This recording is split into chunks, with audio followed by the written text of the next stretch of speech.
Muy buenos días. Muchas gracias por estar con nosotros en el estudio de la lección. Quiero recordarte que durante todo este trimestre estamos estudiando este tema muy importante que lleva por título Símbolos del servicio del santuario de Tesoros de la Verdad, parte número 3. El tema de esta semana lleva por título el deber de congregarse. Tenemos un deber de congregarnos muy importante. Pero antes de continuar, quiero invitarte para que juntos podamos ver el texto que hemos de estar aprendiendo durante esta semana. El texto se encuentra allá en el libro de Hebreos, capítulo 10. Hebreos, capítulo 10, verso número 25, el cual nos dice así: no dejando de congregarnos como algunos tienen por costumbre, sino exhortándonos, y tanto más cuando veis que aquel día se acerca. La palabra de Dios nos dice que debemos de congregarnos. Entre que el tiempo va avanzando más, hemos de congregarnos y no debemos dejar de hacer eso como algunos acostumbran a hacer. Pero antes de continuar vamos a hacer una oración, así que quiero invitarte para que juntos tengamos una oración. Acompáñame.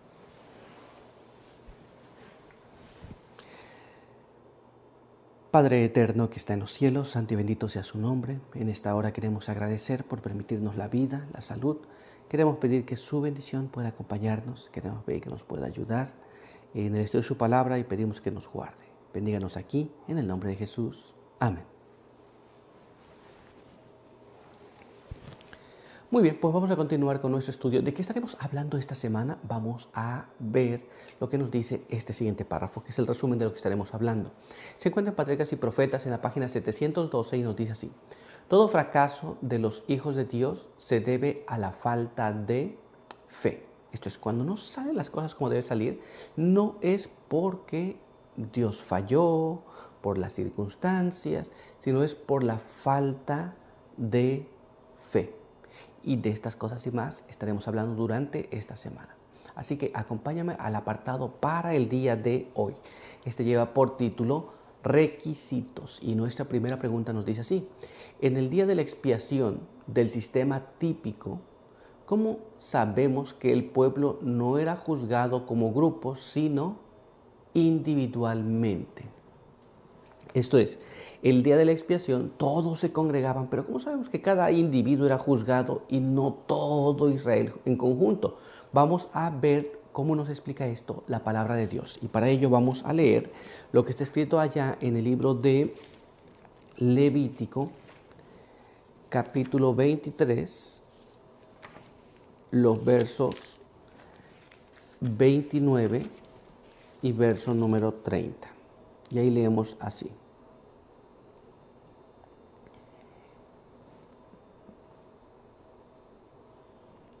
el que no ayune en ese día será cortado de su pueblo. El que haga algún trabajo en ese día, yo lo destruiré de entre el pueblo. La Biblia nos establece que individualmente cada persona debía ayunar. Y si alguien no lo hacía, era cortado del pueblo. Y si alguien hacía trabajos en ese día que no debían hacer, esto no debía trabajar, era cortado del pueblo. Así que cada uno individualmente era tomado en cuenta por las cosas que hacía o dejaba de hacer. ¿Estamos entendiendo? Individualmente cada uno era contado y era visto su situación y era juzgado individualmente. ¿Estamos claros? Pues bien, vamos a continuar y vamos a ver ahora lo que nos dice nuestra siguiente pregunta. Veamos aquí. ¿Cómo podemos participar en este servicio siendo que la administración de Cristo está en el santuario celestial? En la antigüedad, el servicio del santuario estaba aquí en la tierra, el pueblo de Israel. Y cada vez que ellos hacían el servicio, ellos podían participar físicamente. Pero en la actualidad, sabemos que Cristo entró al santuario celestial. Allí se encuentra hoy. Ahora la pregunta es, ¿cómo nosotros podemos participar de los servicios del santuario, estando nosotros aquí en la tierra, mientras que el santuario celestial está en el cielo?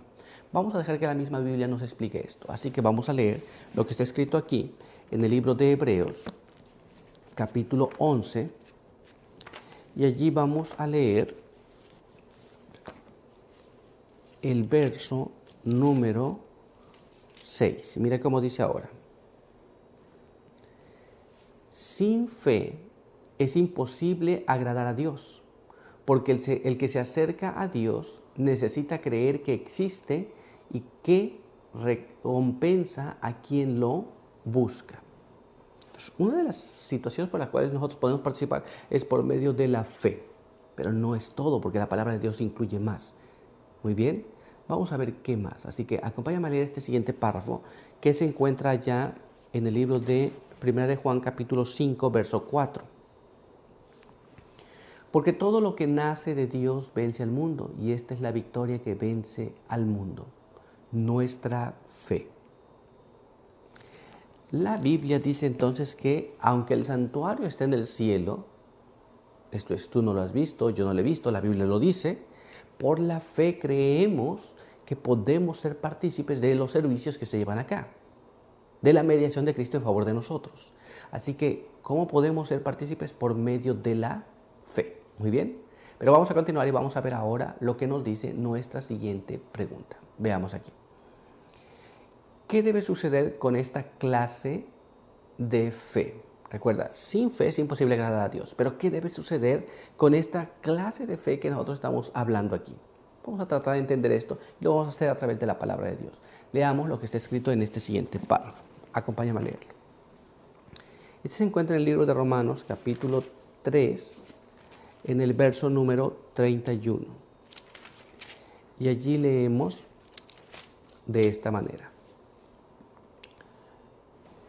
Luego, ¿anulamos la ley por la fe? De ninguna manera.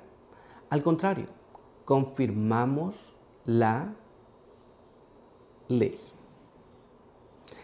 Algunos piensan, bueno, si voy a participar en el servicio del santuario por la fe, ¿cómo debe ser esa fe? Debe estar en armonía con lo que está escrito en la ley. Muy bien. Algunas personas piensan, vamos a quitar la ley porque vamos a tener fe, pero está fuera de lugar. Esto es, la fe confirma la ley. Muy bien. Pero ¿qué más nos dice la palabra de Dios? Vamos a ver ahora lo que está escrito en este siguiente párrafo. Vamos allá al libro de Santiago, capítulo 2, en el verso 17. Mira lo que dice ahora. Así también, si la fe no tiene obras, está muerta. La Biblia establece entonces que por medio de la fe nosotros confirmamos la ley. Porque si la fe no tiene obras, esto es, no actúa conforme a la ley, entonces no tiene ningún valor. ¿Estamos entendiendo cómo es? Pero vamos a ver ahora lo que nos dice la pluma inspirada. Acompáñame a leer este siguiente párrafo. Mira cómo está escrito.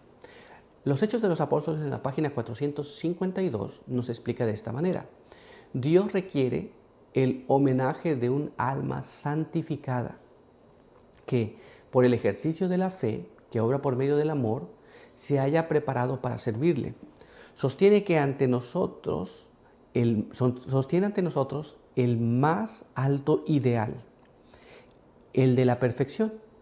Nos pide que nos manifestemos absoluta y completamente en favor de Él en este mundo, así como Él está siempre en favor nuestro en la presencia de Dios. Muy bien, esto es, Dios requiere un homenaje completo, absoluto, y cuando nos encontramos frente a las personas, quiere que te manifiestes en favor de Dios, así como Dios se manifiesta en favor de nosotros frente a su Padre.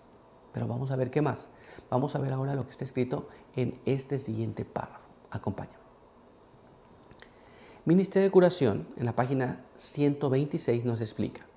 Por el milagro de la gracia divina, muchos pueden prepararse para una vida provechosa.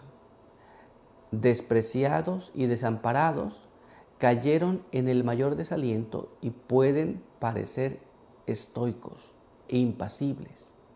Pero bajo la influencia del Espíritu Santo se desvanecerá la estupidez que hace parecer imposible su levantamiento. La mente lerda y nublada despertará. El esclavo del pecado será libertado. el vicio desaparecerá y la ignorancia quedará vencida. La fe que obra con amor purifica el corazón e iluminará la mente. Aquí tenemos, la fe tiene que actuar. No puedo decir que tengo fe y vivir en lo mismo. Esto es lo que nos estamos leyendo en este párrafo. Esto es, el mal que hay en nosotros será quitado por la fe. La acción del pecado será eliminada por la fe. Muchas personas pueden pensar, ¿sabe qué? Yo no puedo dejar de hacer esto, no puedo eliminar aquello, pero por la fe podemos nosotros cambiar nuestra vida. Por la fe en Cristo Jesús, por supuesto. Muy bien, pero vamos a continuar y vamos a ver ahora lo que nos dice nuestra siguiente pregunta. Veamos aquí. Enumera las cosas específicas que debían hacerse en el día de la expiación. Entonces, ¿qué cosas debían pasar en el día de la expiación? ¿Qué se debía hacer? Vamos a dejar que la Biblia nos explique esto. Así que vamos a ver lo que está escrito allá en el libro de Levítico, capítulo 23. Y allí vamos a leer los versos 27 al verso número 30. Y leemos de esta manera. El 10º día de este 7º mes será el día de la expiación. Tendréis santa asamblea. Ayunaréis y ofreceréis al Eterno ofrenda abrasada al fuego. Ningún trabajo haréis en este día, porque es día de la expiación, para reconciliarnos ante el Eterno, vuestro Dios. El que no ayune en ese día será cortado de su pueblo. El que haga algún trabajo en ese día, yo lo destruiré de entre su pueblo. La Biblia dice que ese día debían congregarse todos, debían de ayunar y no debía hacer ningún trabajo. Esas son las cosas que debía hacer. Es congregarse, ayunar y no trabajar. Era el día de la expiación. Muy bien, pues vamos a continuar con el estudio para el día de hoy. Y hoy tenemos un apartado muy interesante que lleva por título Purificación. Y nuestra primera pregunta nos dice así. Debido a que nuestro sumo sacerdote está oficiando activamente en el cielo, ¿qué clase de personas se necesitan ahora en la tierra?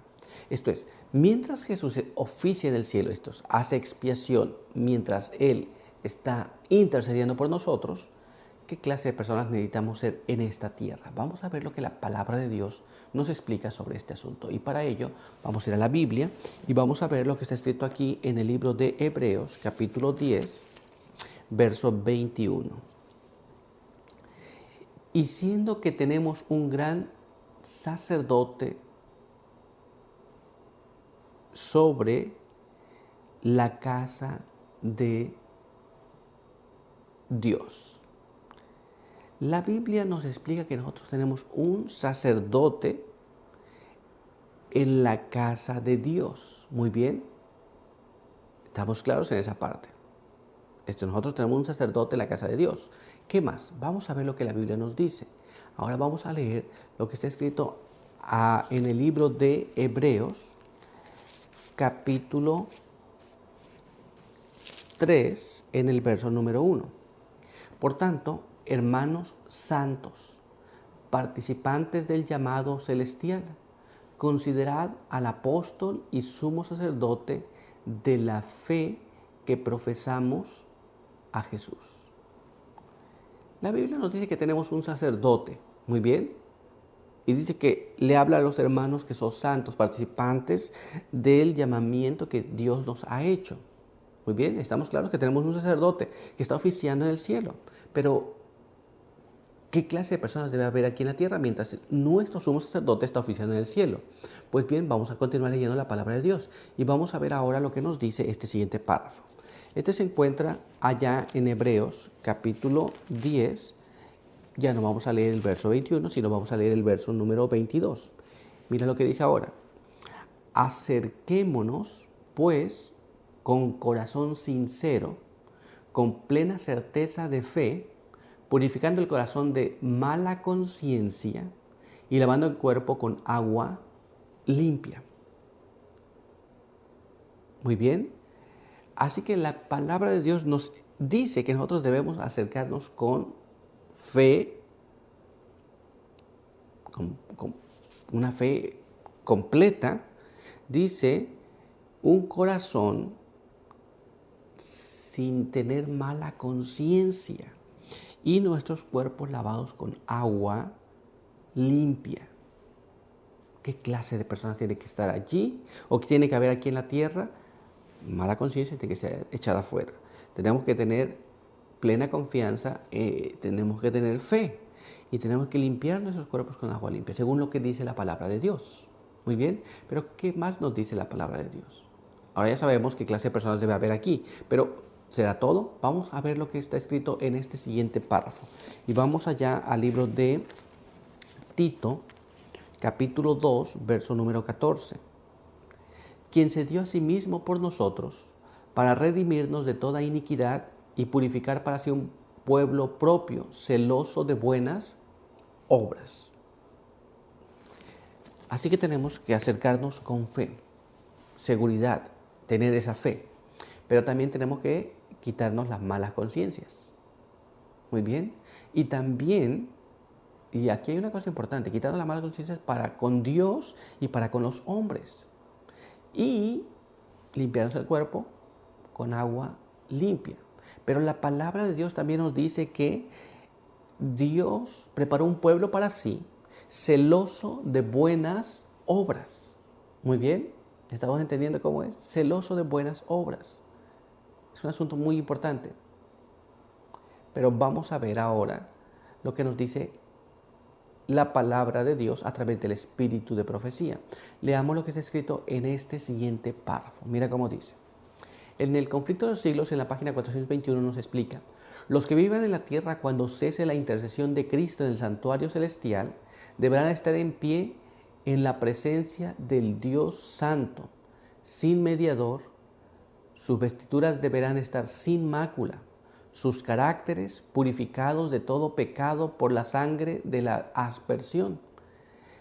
Por la gracia de Dios y sus propios y diligentes esfuerzos deberán ser vencedores en la lucha con el mal. No debe haber ninguna cosa mala en aquellos que han de estar delante de Dios sin mediador. Carácter purificado, pecados confesados. Muy bien. Y deben haber vencido el mal que hay en nosotros mismos. Estas son algunas de las condiciones. Pero vamos a seguir leyendo y vamos a ver ahora lo que nos dice este siguiente párrafo. Acompáñame a leerlo. Mira cómo está escrito. Conflicto de los siglos, página 421, nos dice: mientras se prosigue el juicio investigador en el cielo, mientras que los pecados de los creyentes arrepentidos son quitados del santuario, debe llevarse a cabo una obra especial de purificación, de liberación del pecado entre el pueblo de Dios en la tierra. Esto es, mientras que en el cielo se lleva esta obra de purificación, en la tierra también debe haber una liberación del pecado. Esto es, debemos estar abandonando el pecado y no continuar en el pecado. Un asunto muy importante. Muy bien. ¿Estamos claros qué clase de personas debe ver en la tierra mientras que en el santuario se está purificando? Bueno, pues vamos a continuar y vamos a ver ahora lo que nos dice nuestra siguiente pregunta. Veamos aquí. ¿Cuál es nuestra tendencia natural cuando no tenemos comunión con la iglesia? Esto es, cuando nosotros no vamos a la iglesia, nos quedamos solos, aislados, pensamos que ahí está bien. ¿Cuál es nuestra tendencia natural? ¿Qué es lo que la palabra de Dios nos explica sobre este asunto? Vamos a ver lo que está escrito en la palabra de Dios y vamos a ver cuál es esa tendencia natural que tenemos. Leamos allá en el libro de Deuteronomio, capítulo 12, en el verso número 8, y ahí leemos así: no haréis como hacemos aquí ahora, cada uno lo que bien le parece. Muy bien, la tendencia natural, cuando no nos reunimos con la iglesia, cada uno hace como piensa, como bien le parece. Voy a hacer el culto. Hace lo que quiere, como quiere, no hace lo que debe hacer. ¿Nos damos cuenta? Esta es la tendencia natural, cuando no nos reunimos con la iglesia. Y después cuando vamos a la iglesia y se nos dice, es que tenemos que hacerlo así. Presentamos nuestro espíritu como lo hemos hecho siempre en casa, o cuando nos quedamos solos, o cuando nos relacionamos con la iglesia. Pero ¿qué más? Vamos a ver ahora lo que nos dice este siguiente párrafo. Acompáñame a leerlo. Este se encuentra en el libro de Jueces, Jueces capítulo 17, y allí vamos a leer el verso número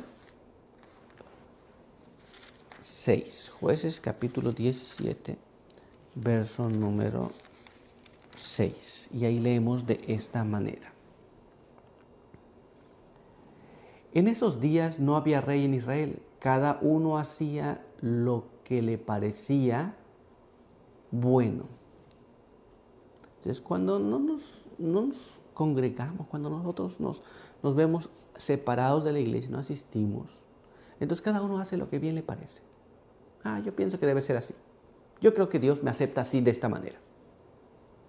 Eso es lo que pasa. Muy bien. Pero vamos a continuar y vamos a ver ahora lo que está escrito en este siguiente párrafo. Acompáñame. Este se encuentra allá en el libro de Proverbios, capítulo 12, verso número 15. El camino del necio es derecho en su opinión, pero el sabio presta atención.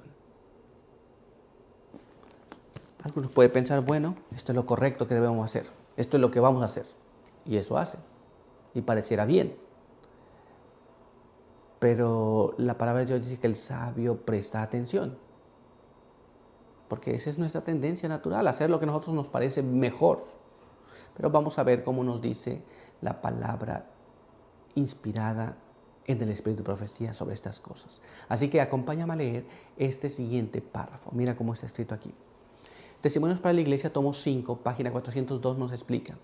Cuando nuestros hermanos se ausentan voluntariamente de las reuniones religiosas, cuando no piensan en Dios ni le veneran, cuando no le eligen como su consejero y su fuerte torre de defensa, cuán pronto los pensamientos seculares y la perversa incredulidad penetran en su vida, y la vana confianza y la filosofía acuden a reemplazar la fe humilde y confiada. Esto es cuando nosotros ya no nos congregamos porque yo pienso que allá no, cualquier otra razón. La incredulidad, la confianza en uno mismo, los pensamientos seculares aparecen. Están allí siempre. Y nosotros pensamos, bueno, yo creo que así está bien. Y las personas se quedan en esas condiciones. Así que debemos considerar bastante, si nosotros no nos congregamos, debemos de considerar lo que dice la Biblia y lo que dice el Espíritu de Profecía sobre estas cosas. Pero vamos a ver más. Vamos a ver ahora lo que está escrito en este siguiente párrafo. Mira cómo dice. Testimonio para la Iglesia, tomo 7, en la página 181, nos explica de esta manera. Jamás entretengan el pensamiento de que pueden ser cristianos y sin embargo encerrarse dentro de ustedes mismos. Cada uno forma parte de la gran estructura humana y tanto la naturaleza como la calidad de su experiencia será determinada en gran medida por la experiencia de aquellos con quienes se asocia. Esto es, alguno puede pensar, no, yo aquí estoy bien en mi casa, yo aquí me encuentro bien, aquí estoy fuerte, pero nuestra experiencia religiosa va a determinarse por la asociación con nuestros hermanos, por la comunión que tenemos de uno con el otro. Muy bien, entonces nadie puede ser un buen cristiano y quedarse aislado solo. Hemos de congregarnos, pero cuando nosotros no nos congregamos, entonces, ¿qué es lo que pasa? Pues surgen esos pensamientos, pero vamos a continuar. ¿Estamos claros hasta aquí? Espero que sí. Así que vamos a continuar y vamos a ver lo que nos dice nuestra siguiente pregunta. Acompáñame. ¿Cómo somos purificados y por qué hay tanto poder en ese agente purificador? Explica cómo ocurre esto. Esto es, ¿cómo somos purificados? ¿Y cuál es el agente purificador que Dios ocupa? Vamos a ver lo que está escrito en la palabra de Dios. Acompáñame a leer este siguiente párrafo que se encuentra en el libro de Juan, capítulo 15, en el verso número 3. Mira cómo dice: vosotros ya estáis limpios por la palabra que os he hablado. La Biblia nos dice que nosotros venimos a ser purificados por medio de la palabra. Muy bien, somos purificados por la palabra, pero ¿cómo funciona? Vamos a ver lo que nos dice la palabra de Dios. Leamos este siguiente párrafo que se encuentra en el libro de Apocalipsis, capítulo 1, y allí vamos a leer el verso número 5. Leamos allí. Y de parte de Jesucristo, el testigo fiel, primogénito de los muertos y de los reyes de la tierra, al que nos ama y con su sangre nos libró de nuestros pecados. La Biblia nos dice que Jesucristo nos ama y también es un testigo fiel y nos libra de los pecados. Muy bien, ¿estamos entendiendo cómo es? Vamos a ver por qué esto es importante. Esto es, Cristo nos habla y nos habla como un testigo fiel y nos libra de los pecados también. Muy bien, y nos purifica con su palabra. Vamos a ver qué más nos dice la palabra de Dios. Así que vamos a leer este siguiente párrafo. Este se encuentra allá en el libro de Apocalipsis, capítulo 7.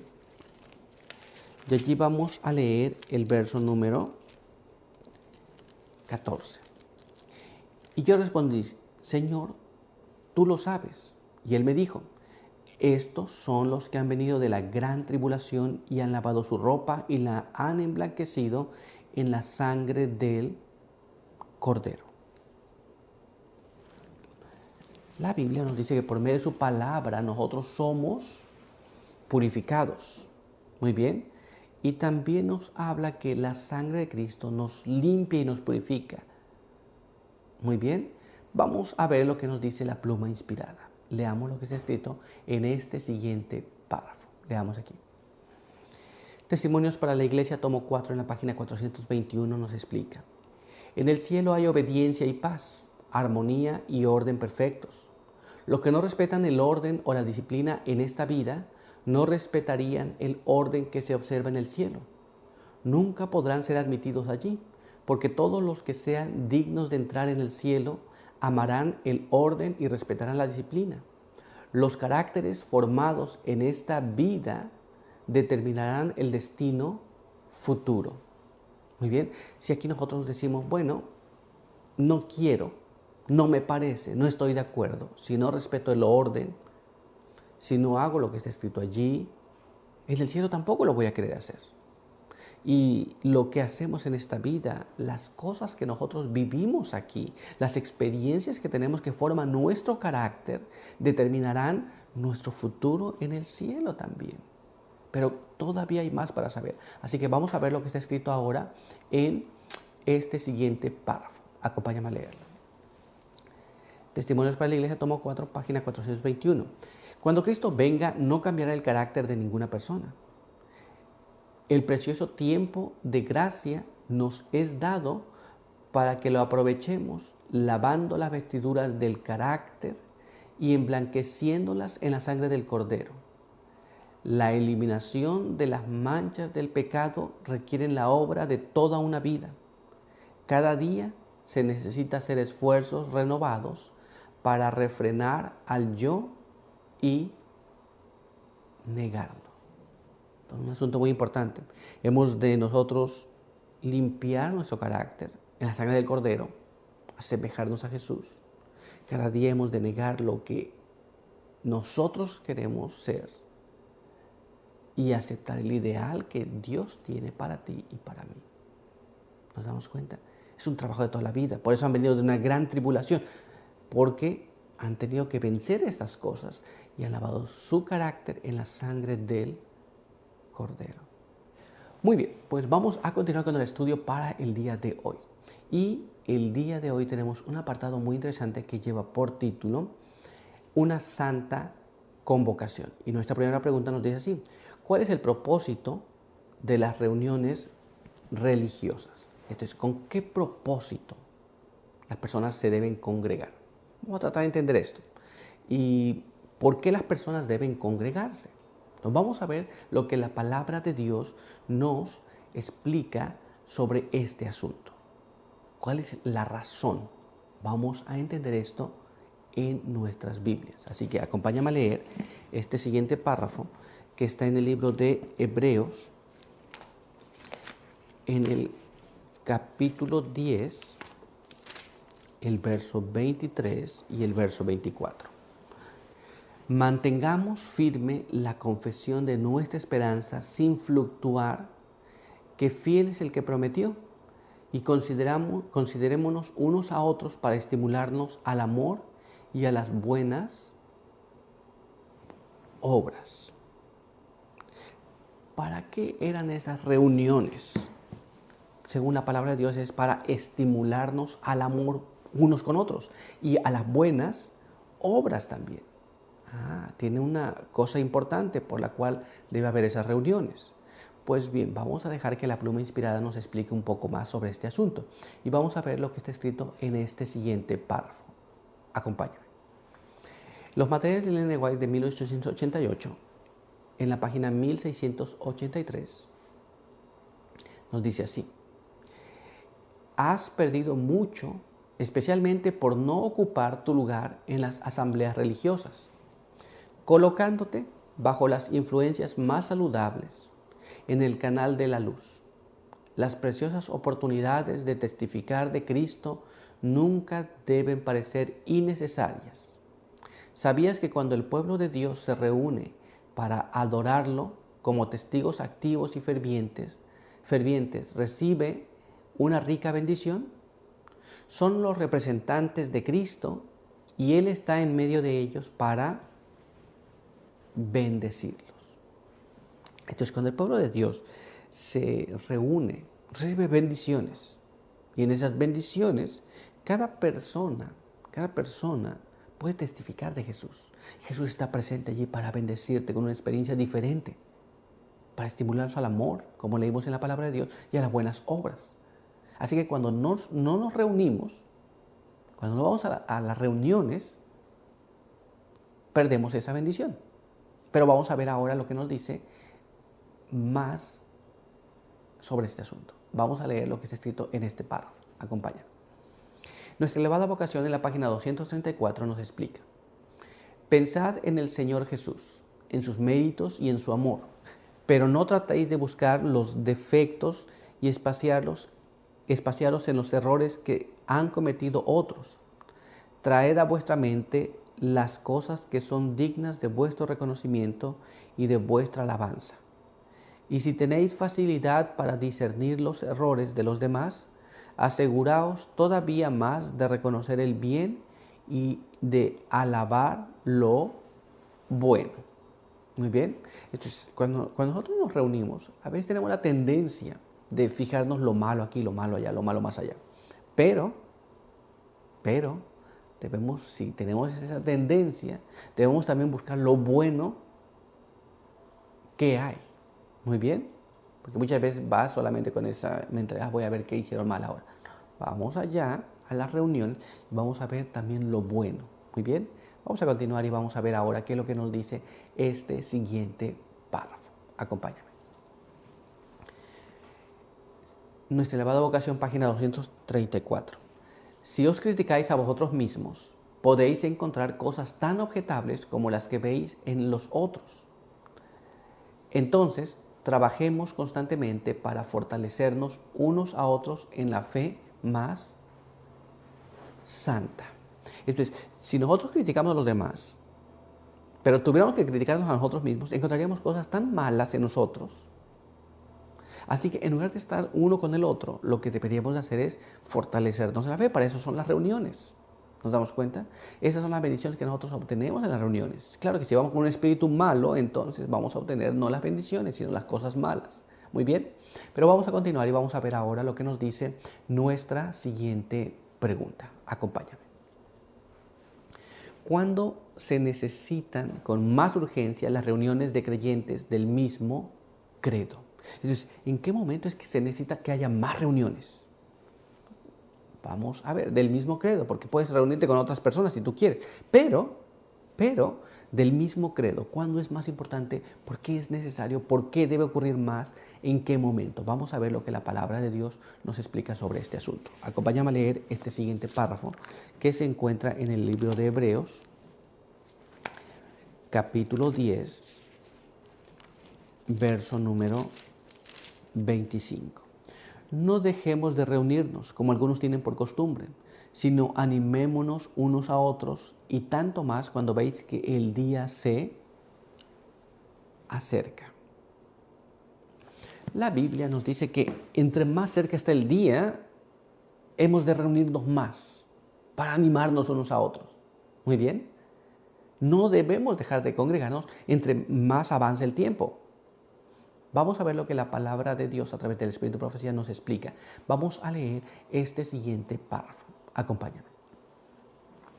El libro de El Evangelismo en la página 474 nos explica: trabajad por los que están perdiendo sus vidas en la haraganería, por los que están realizando solamente la mitad de lo que podrían hacer por su maestro.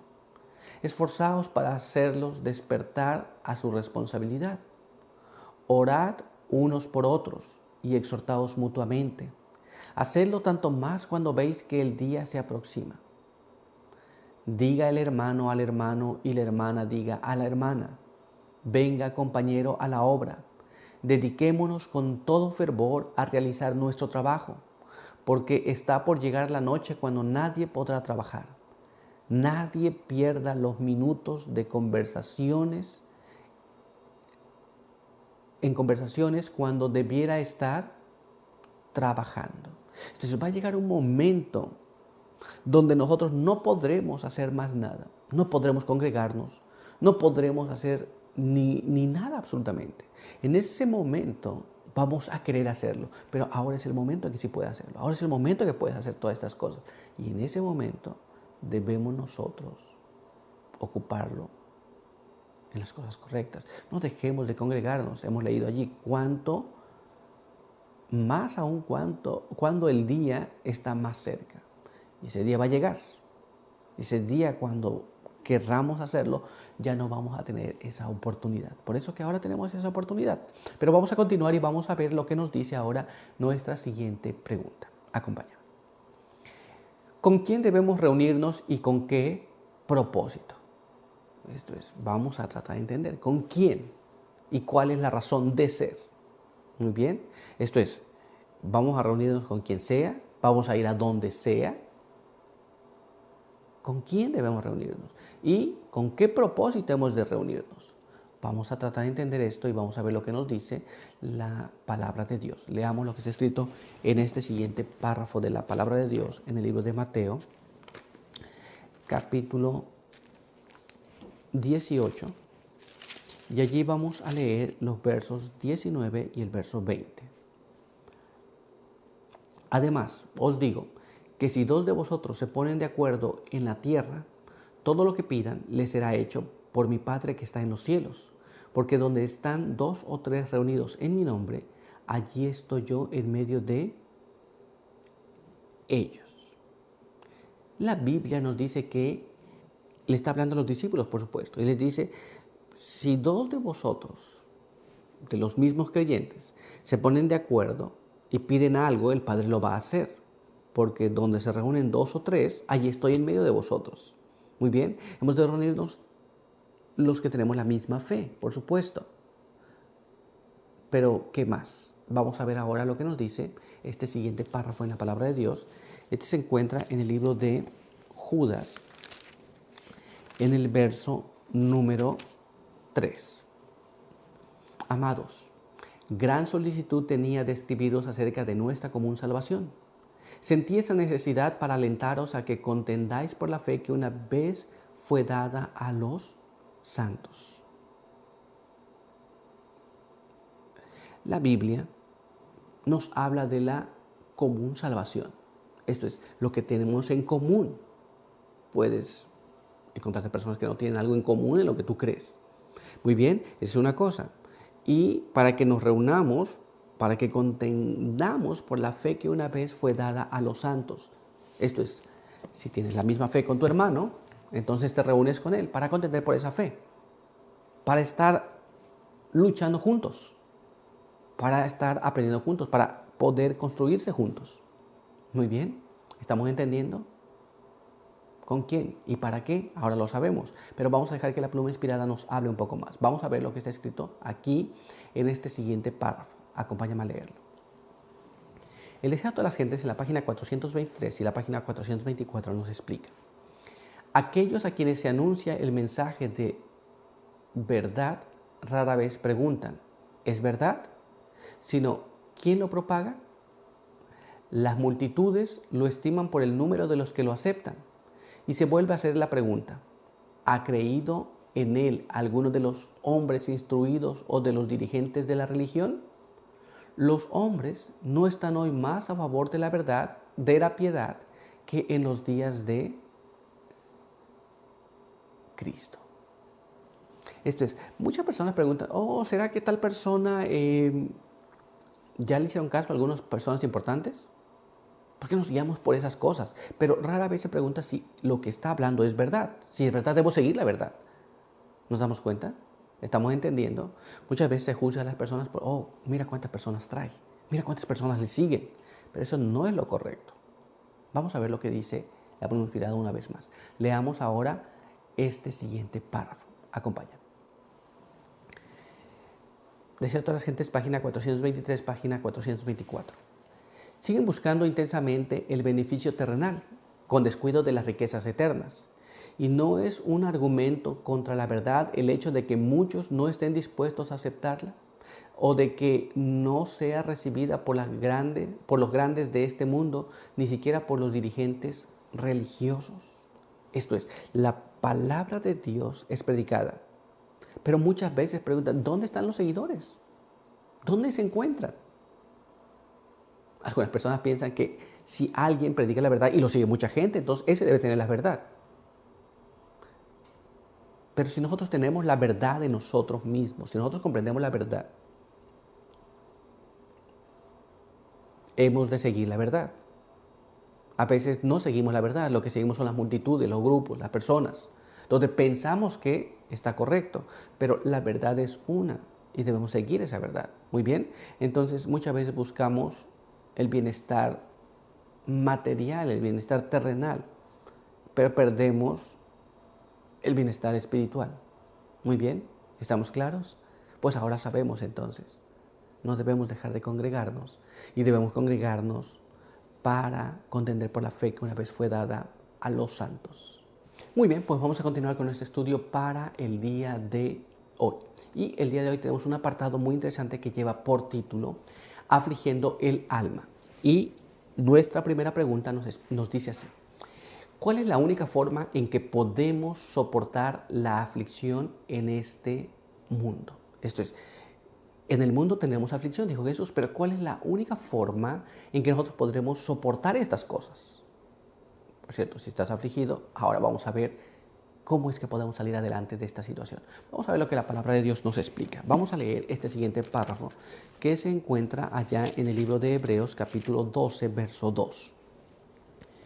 Fijos los ojos en Jesús, autor y consumador de la fe, quien en vista del gozo que le esperaba sufrió la cruz, menospreció la vergüenza y se sentó a la diestra del trono de Dios.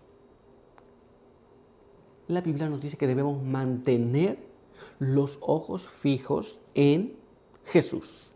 Muy bien. Dice que Él menospreció la vergüenza, eso que nos explica la Biblia, y sufrió la muerte de cruz. Porque delante de Él estaba el gozo que Él iba a tener.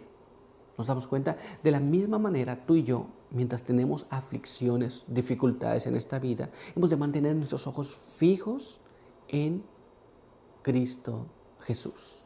Pero no es todo. Vamos a ver lo que lo dice la Biblia aún más. Vamos a ver lo que está escrito en este siguiente párrafo. Acompáñame a leerlo. Este está en el libro de Hebreos, capítulo 3, verso 1. Por tanto, hermanos, participantes del llamado celestial, considerad al apóstol y sumo sacerdote de la fe que profesamos, a Jesús. La Biblia dice que hemos de estar considerando siempre a Jesús. Mientras pasamos aflicciones, dificultades, hemos de considerar a Jesús. Y mientras consideramos a Jesús, vamos a ver que nuestra fe se fortalece, que las dificultades y aflicciones van pasando y podemos salir vencedores. Pero vamos a ver lo que nos dice la pluma inspirada y vamos a leer este siguiente párrafo. Acompáñame. Los materiales del Ellen White de 1888, en la página 932, nos explica así. Bueno, puede decir alguien, yo me retiro, saldré y otro puede venir en mi lugar. Mejor no hagas esto a menos que hayas decidido completamente que no mantendrás una conexión cercana con Dios. Si dejas espacio para que Satanás se interponga entre ti y Jesús, Satanás será fructífero en sugerencias. Habrá abundancia de mecanismos y se confiará en las operaciones monótonas, pero se dejará de lado al único que puede infundirte su Espíritu Santo y, en tiempos de peligro, levantar una bandera en tu favor contra el enemigo. ¿Estamos entendiendo lo que está pasando aquí? Esto es, si llega el momento que nosotros decimos, ¿sabes qué? Me voy a ir, ya no quiero saber más nada. Nos estamos colocando en una situación tan peligrosa porque estamos negando la ayuda que Dios nos quiere dar en momentos de dificultad. Es un asunto muy importante. ¿Nos damos cuenta? Es un asunto muy, muy importante. Pero vamos a continuar y vamos a ver ahora lo que nos dice este siguiente párrafo. Acompáñame a leerlo. Mismo material, material de Ellen White de 1888, en la página 932 nos explica. No servirá de nada depender de tu sabiduría finita, pues en el mejor de los casos tendrás una experiencia limitada y no sabes ni la mitad de lo que crees saber con respecto al manejo seguro y sabio de la obra que está en tus manos. Esto es, nosotros no podemos depender de nosotros mismos, debemos de considerar siempre a Jesús. Siempre que pasemos por crisis diferentes y en diferentes circunstancias, hemos de considerar a Cristo Jesús, mantener nuestros ojos fijos en Él. Si dependemos de nosotros, de nuestras habilidades, lo que podamos tener para salir adelante de esto, vamos a encontrarnos totalmente en peligro y en muchas dificultades, pues no sabemos realmente las cosas que pensamos saber. Tenemos alguna cosa muy minúscula, pero lo que realmente debemos saber está fuera de nuestro alcance. Debemos confiar en el poder de Dios en nosotros. Muy bien, esto es el poder de Dios actuando en nosotros, es lo que nos va a hacer salir de esas dificultades. Muy bien, pero vamos a continuar y vamos a ver ahora lo que nos dice nuestra siguiente pregunta. Acompáñame. ¿Cómo sabemos que la aflicción del alma de Levíticos 23 significa un día de ayuno en el día de la expiación? Entonces, en el día de la expiación se decía que debía de afligirse. Pero ¿cómo sabemos que eso significa que debía ayunar? Vamos a ver cómo nos explica esto la palabra de Dios. Y para ello vamos a ir a la Biblia y vamos a ver lo que está escrito allá en el libro de Levítico, capítulo 23, verso 28 y verso 29. Dice así: ningún trabajo haréis en este día, porque es día de la expiación, para reconciliaros ante el Eterno vuestro Dios. El que no ayune en ese día será cortado de su pueblo. La Biblia nos dice que no debía hacerse nada y debía de ayunarse. El que no ayunara ese día sería cortado. Pero ¿qué más nos dice la palabra de Dios? Vamos a ver ahora lo que está escrito en este siguiente párrafo. Leamos aquí. En el libro de Nehemías, ahí leemos de esta manera, Nehemías capítulo 9, y ahí vamos a leer los versos 1 y verso 2. Miren cómo dice allí. El 24 del mismo mes se juntaron los israelitas en ayuno, vestidos de sacos y tierra sobre sí. Ya habían apartado de Israel a todos los extranjeros. Poniéndose en pie, confesaron sus pecados y las iniquidades de sus padres. era un ayuno. Estaban afligidos por lo que estaba pasando. Vamos a ver qué más nos dice la palabra de Dios. Leamos ahora lo que está escrito en este siguiente párrafo. Este se encuentra allá en el libro de Esther, en el capítulo 4, en el verso número 3. Y veamos lo que dice allí. Y en cada provincia y lugar donde llegaba la orden del rey, hubo entre los judíos gran luto y ayuno, lloro y lamento. Saco y ceniza fue la cama de muchos. Estaban afligidos ellos por el decreto que se había dado. Y ahora ellos dicen que estaban en duelo, ayuno, saco de cilicio, lloro. Muy bien. Vamos a ver ahora qué más nos dice la palabra de Dios. Vamos a ver lo que está escrito en este siguiente párrafo. Este se encuentra allá en el libro de Joel, capítulo 2, verso 12 y verso 13. Por eso dice el Eterno, convertíos ahora a mí con todo vuestro corazón, con ayuno, llanto y luto. Rasgad vuestro corazón y no vuestro vestido. Volved al Eterno vuestro Dios, porque es bondadoso y clemente, lento para la ira y grande en amor y pronto para desistir del castigo. La Biblia nos dice que cuando el pueblo se afligía, tenía ayuno, lamento, pero la Biblia dice que nos volvamos de corazón a Dios. Entonces, ese día de la expiación, el afligir sus almas era esto. Ellos eran llevados a ayunar. Pero vamos a dejar que la pluma inspirada nos explique un poco más y vamos a leer lo que está escrito en este siguiente párrafo. Acompáñame. Conflicto de los siglos en la página 414 nos explica. Toda la ceremonia estaba destinada a inculcar a los israelitas una idea de la santidad de Dios y de su odio al pecado, y además hacerles ver que no podían ponerse en contacto con el pecado sin contaminarse. Se requería de todos que afligiesen sus almas mientras se celebraba el servicio de la expiación. Toda ocupación debería dejarse a un lado y toda la congregación de Israel debía pasar el día en solemne humillación ante Dios con oración, ayuno y examen profundo del corazón. Entonces, la palabra de Dios nos explica que ellos pasaban ayunando, afligiendo sus almas, viendo lo que pasaba en sus vidas, pidiendo perdón por sus pecados, estando congregados para ese día de la expiación. Entonces, la aflicción era estas cosas que hemos dicho. Muy bien, pero vamos a continuar y vamos a ver ahora lo que nos dice nuestra siguiente pregunta. Veamos aquí. ¿Cuán importante es mantener el cuerpo bajo control incluso en cosas como el ayuno? Esto es, cuando ayunamos, a veces decimos, bueno, me abstengo de ciertos alimentos o de alimento total, pero ¿cómo hemos de mantener el cuerpo aún en sujeción? Vamos a ver lo que nos dice la palabra de Dios sobre este asunto. Vamos a leer lo que está escrito en ella. Leamos lo que dice aquí en el libro de Santiago, capítulo 3,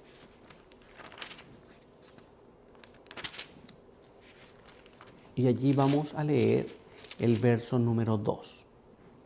Porque todos ofendemos en muchas cosas. Si alguno no ofende en palabras, es varón perfecto, capaz de refrenar todo su cuerpo. Interesante que a veces podemos estar ayunando, pero nuestra lengua sigue activa, no ayuna. Muy bien, pero si podemos controlar el asunto de nuestra lengua, podemos mantener en sujeción nuestra lengua, dice entonces la palabra de Dios que es un varón perfecto, capaz de refrenar todo su cuerpo. Muy bien, pero no es todo. Vamos a ver qué más nos dice la palabra de Dios. Vamos a leer ahora este siguiente párrafo. Este se encuentra allá en el libro de Romanos, capítulo 6, en el verso número 12. Mire lo que dice allí. Por consiguiente, no reine el pecado en vuestro cuerpo mortal, para obedecer a sus malos deseos. La Biblia nos dice que nosotros podemos estar ayunando también, pero que podemos tener malos deseos que van a actuar en nuestro cuerpo mortal. Muy bien, entonces hemos de ayunar, pero también hemos de refrenar nuestros malos deseos. Pero ¿qué más nos dice la Biblia? Vamos a ver ahora lo que está escrito en este siguiente párrafo. Este se encuentra allá en el libro de 1 Corintios, capítulo 9, en el verso número 27. Y ahí leemos así. Trato severamente a mi cuerpo y lo someto a disciplina, no sea que habiendo predicado a otros yo mismo sea descalificado. La palabra de Dios nos explica y nos dice que hemos de mantener nuestro cuerpo bajo sujeción, no siendo que habiendo hablado de ciertas cosas al final vengamos a quedar en la nada. Pero vamos a ver cómo nos explica esto la pluma inspirada. Vamos a leer lo que está escrito en este siguiente párrafo. Acompáñame a leerlo. Los Hechos de los Apóstoles en la página 252 nos explican. El apóstol se comparó a sí mismo con un hombre que corre una carrera empeñada, todo nervio en la obtención del premio, para no correr en forma incierta o al azar la carrera cristiana. Pablo se sometía a severa preparación. Las palabras pongo en servidumbre a mi cuerpo significan literalmente someter mediante severa disciplina los deseos, impulsos y pasiones. Esto es, hemos de hacer esta parte de nuestras vidas, hemos de someternos también nosotros, impulsos, deseos, pasiones, para no quedar en una situación deplorable. Hemos visto qué es lo que la palabra de Dios nos dice. Nuestra lengua, nuestro cuerpo, nuestros pensamientos han de ser sujetados. Muy bien, pero vamos a ver qué más. Vamos a ver ahora lo que está escrito en este siguiente párrafo. Acompáñame. El Hogar Cristiano en la página 108 nos explica. Tenemos solemnes obligaciones para con Dios en cuanto a conservar puro el espíritu y sano el cuerpo, para beneficiar a la humanidad y rendir a Dios un servicio perfecto. Estamos entendiendo lo que está diciendo la palabra de Dios. Esto es, nosotros hemos de preservar nuestro ser físico y debemos de preservar también nuestro espíritu, de tal forma que podamos ser una bendición para los demás. Muy bien, pues vamos a continuar con el estudio para el día de hoy y hoy tenemos un apartado que lleva por título El ayuno en los últimos tiempos. Y nuestra primera pregunta nos dice así. Describe la gran necesidad de la Iglesia de Dios en los últimos días. Esto es, mientras estamos en el tiempo final y llegamos al final de todos los eventos, ¿cuál es la gran necesidad que la Iglesia tiene? Vamos a tratar de entender esto a través de la palabra de Dios. Leamos lo que está escrito aquí en el libro de Mateo, capítulo 17, en el verso número 19 al verso número 21. Veamos lo que nos dice. Entonces llegaron los discípulos a Jesús aparte y le preguntaron, ¿por qué nosotros no lo pudimos echar? Jesús les dijo, por vuestra poca fe. Porque os aseguro que si tuvieras fe como un grano de mostaza, diríais a este monte, pásate de aquí para allá, y se pasaría. Y nada os será imposible. Pero esta clase no sale sino con oración y ayuno. La Biblia nos dice que nos falta fe.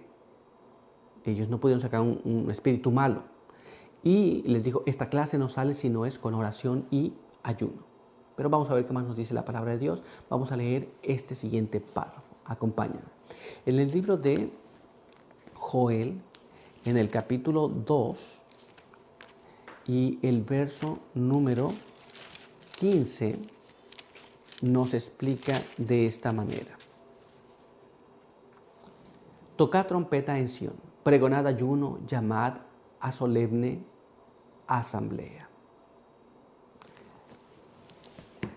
Fe, oración, ayuno, ¿qué es lo que le falta a la iglesia? Vamos a ver qué es lo que le falta realmente en estos últimos días. Vamos a analizar lo que está escrito en este siguiente párrafo. Acompáñame. El deseo de todas las gentes en la página 397 nos explica. La fe de los discípulos debía ser fortalecida por la oración ferviente. El ayuno y la humillación del corazón debía despojarse del yo y ser henchidos del Espíritu y del poder de Dios. La súplica ferviente y perseverante dirigida a Dios con una fe que induce a confiar completamente en Él y a consagrarse sin reservas a su obra es la única que puede prevalecer para traer a los hombres la ayuda del Espíritu Santo en la batalla contra los principados y potestades. los gobernadores de las tinieblas de este mundo y las huestes espirituales de iniquidad en las regiones celestiales. ¿Qué es lo que le faltaba a los discípulos? La fe. ¿Qué es lo que nos falta hoy día? La fe. La fe es lo único que puede mantenernos allí pidiendo a Dios para poder tener esa batalla y la victoria en esa batalla contra las huestes que no vemos. Ahora vamos a ver qué es lo que nos sigue diciendo. Vamos a analizar este siguiente párrafo. Acompáñame a leerlo. Obreros Evangélicos en la página 314 nos explica: Dios quiere que escudriñamos cabalmente y con perseverancia cada oración, con oración y ayuno, todas las bases y argumentos de la verdad. Los creyentes no se han de basar en suposiciones e ideas mal definidas acerca de lo que constituye la verdad. Su fe debe asentarse firmemente en la palabra de Dios, de modo que cuando llegue el tiempo de prueba y ellos sean llevados ante concilios para responder de su fe, puedan dar razón de la esperanza que en ellos hay, con mansedumbre y temor. La Biblia nos dice entonces que debemos de orar, ayunar, todas las bases, para entender toda la base de nuestra fe, para que cuando seamos llevados y dar testimonio acerca de lo que creemos, lo podamos hacer con mansedumbre y con temor. Que nos falta fe, ayuno, oración. ¿Nos damos cuenta? Son cosas importantes que debemos estar hoy día apercibidos que debemos hacer. Muy bien, pero vamos a continuar y vamos a ver ahora lo que nos dice nuestra siguiente pregunta. Acompáñame. ¿De qué día habla específicamente Joel? Aunque se cumplió parcialmente en los días de los apóstoles, ¿cómo se está refiriendo al tiempo del fin? Entonces, vamos a ver qué es lo que Joel nos dice y vamos a ver a qué se refería. Y vamos a ver si se aplica para nosotros hoy. Vamos a leer lo que está escrito en este siguiente párrafo, que se encuentra allá en el libro de Joel, justamente, en el capítulo 2, y allí vamos a leer el verso 28 hasta el verso 32. Mira cómo dice: Después de esto, derramaré mi espíritu sobre toda carne. Vuestros hijos e hijas profetizarán, vuestros ancianos tendrán sueños y vuestros jóvenes verán visiones. Hasta sobre los siervos y las siervas derramaré mi espíritu en aquellos días. Y mostraré prodigios en el cielo y en la tierra, sangre y fuego y columnas de humo. El sol se volverá en tinieblas y la luna en sangre, antes que venga el día grande y espantoso del Eterno. Y todo el que invoque el nombre del Señor será salvo, porque en el monte Sión y en Jerusalén habrá salvación, como el Señor ha prometido entre los sobrevivientes a quienes Él llame. La palabra de Dios nos dice que Dios va a derramar su espíritu en aquellos días, después de aquellos días. Y también dice que el sol se va a oscurecer, va a haber prodigios en el cielo, tierra, va a haber sangre, fuego, columnas de humo, el sol se va a volver oscuridad, la luna como en sangre, antes de que venga el día espantoso de Jehová, el día grande y terrible. Pero ¿cómo sabemos que esto, aunque se cumplió una parte con los discípulos, cómo sabemos que se aplica para nuestros días también? Vamos a ver lo que nos dice la palabra de Dios una vez más. Leamos lo que está escrito en este siguiente párrafo, que está en el libro de los Hechos, en el capítulo 2, en el verso número 17 y después el verso número 20. Y leemos así: En los últimos días, dice Dios, derramaré mi espíritu sobre toda carne, y vuestros hijos e hijas profetizarán, vuestros jóvenes verán visiones, vuestros ancianos soñarán sueños. El sol se volverá en tinieblas y la luna en sangre antes que venga el día del Señor grande y manifiesto. La palabra de Dios nos explica que mientras se dijo en Joel, en el libro de los Hechos se vuelve a repetir. ¿Cómo sabemos que esto también va a ocurrir en el tiempo del fin, en nuestros días? Vamos a ver lo que está escrito en la pluma inspirada y vamos a leer lo que dice allí. Acompáñame a leerlo. Esto se encuentra en el Conflicto de los Siglos, en la página 309, y nos dice así: El 19 de mayo de 1780 figura en la historia como el día oscuro. Desde el tiempo de Moisés no se ha registrado jamás periodo alguno de oscuridad tan densa y de igual extensión y duración. La descripción de ese acontecimiento que han hecho los historiadores no es más que un eco de las palabras del Señor expresadas por el profeta Joel 2500 años antes de su cumplimiento. Muy bien, sabemos que estos eventos vienen para el periodo del fin y sabemos también que estas cosas se cumplen en este tiempo. Así que hemos de estar apercibidos, hemos de estar conscientes y hemos de preparar nuestras vidas para estas cosas. Muy bien, pero por hoy nuestro estudio ha concluido, así que quiero invitarte para que tengamos una oración. Acompáñame. Padre eterno que está en los cielos, santo y bendito sea su nombre. En esta hora queremos agradecer por permitirnos la vida y la salud. Queremos pedir que su bendición nos pueda acompañar y queremos pedir que nos pueda ayudar y nos pueda guardar. Bendíganos aquí, denos su buen espíritu, ayúdenos para poder vivir según lo que hemos aprendido y prepárenos para los eventos que han de venir. Bendiga a aquellos que nos ven y nos escuchan. En el nombre de Jesús. Amén. Muy bien, pues muchas gracias por estar con nosotros. Recuerda que pues te esperamos en la siguiente edición de la lección de Escuela Sabática. No te olvides compartir el material, no te olvides escribirnos que te leemos y también si no estás suscrito, te invitamos a que te suscribas. Por hoy hemos terminado y nos vemos en la siguiente edición. Que Dios te bendiga.